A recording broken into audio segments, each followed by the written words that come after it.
नमस्कार, मैं मोन्टू राजा। देश को आज़ाद हुए कितने साल हो गए, लेकिन इस आज़ाद देश के अंदर जो आज़ादी से पहले की समस्याएं थीं, क्या उनसे निजात मिल पाई है? ये तमाम इस तरह के सवाल, क्योंकि अगर देखा जाए, अगर हम आज़ादी की बात करें तो महिलाओं की स्थिति जो शुरुआती समय में रही है, उसके बाद आज भी कुछ खास सुधार उसमें हो नहीं पाया है। वहीं कई ऐसी महिलाएं रही हैं जिन्होंने समय के साथ अपनी जो लोकप्रियता है और अपना जो काम है, उस पहचान से अपना नाम इतिहास में दर्ज करवाया है। ऐसी ही एक महिला है बेगम एजाज रसूल। इनको पद्मश्री से नवाजा गया है। इनका जो इतिहास रहा है वो अपने आप में बहुत सराहनीय है और एक ऐसा इतिहास जो आज की महिला को भी हिम्मत देगा।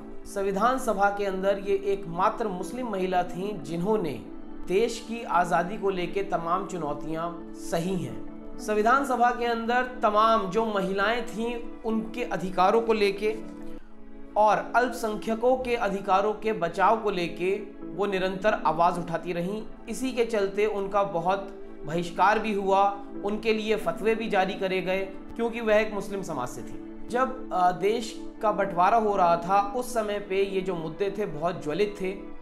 उसको सुरक्षित और संरक्षित करने के लिए जो बेगम एजाज रसूल थीं वो निरंतर अपनी आवाज़ उठाती रहीं।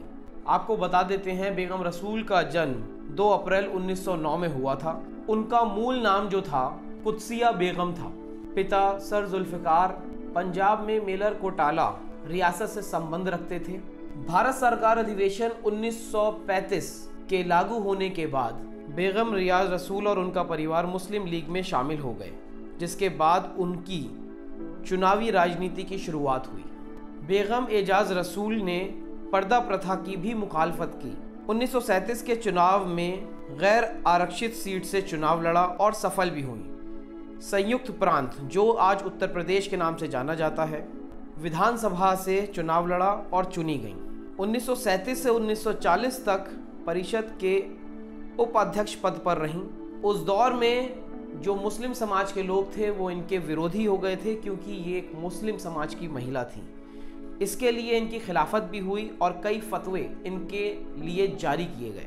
उन्होंने संविधान सभा को मुस्लिम लीग के सदस्य के तौर पर ज्वाइन किया, जिसके बाद वह कांग्रेस में शामिल हुई। इस पद पर पहुंचने वाली वह भारत की एकमात्र मुस्लिम महिला थी। वह संविधान सभा में अल्पसंख्यक के अधिकारों की ड्राफ्टिंग कमेटी की भी सदस्य रहीं। उस दौर में कई मुस्लिम समाज के लोग और नेता इस तरह के थे जो अलग निर्वाचित मंडल और अलग धार्मिक आरक्षण की बात कर रहे थे, परंतु बेगम एजाज रसूल ने उनकी खिलाफत करी। उन्होंने अल्पसंख्यकों के लिए न्याय एवं समान अधिकार की गारंटी की मांग करी। उन्होंने राष्ट्रभाषा के रूप में हिंदी भाषा का समर्थन किया। संविधान सभा में बहस के दौरान भी उन्होंने पुरजोर तरह से हिंदी भाषा को राष्ट्रभाषा घोषित करने की मुखालफत करी। मौलिक अधिकारों पर सलाहकार समिति में 3 महिलाएं थीं, जिसमें से एक महिला बेगम एजाज रसूल भी थी।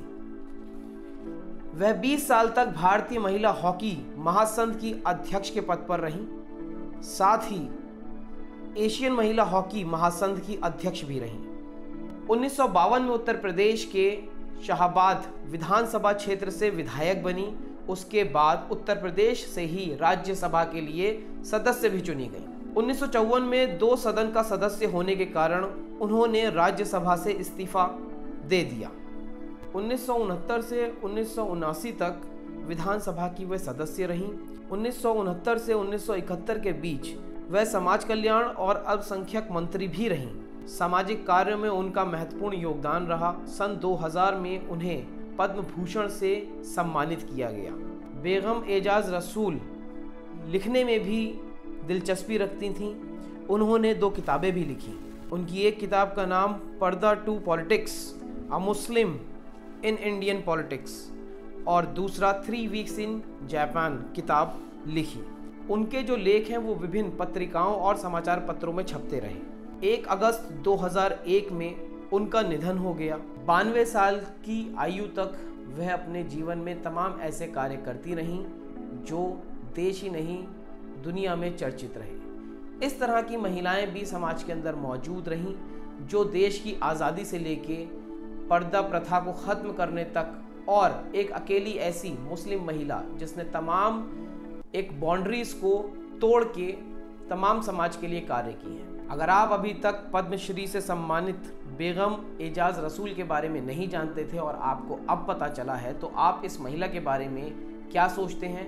राय अपनी कमेंट द्वारा ज़रूर साझा करें। अगली अपडेट के साथ आपके सामने फिर प्रस्तुत होंगे। नमस्कार।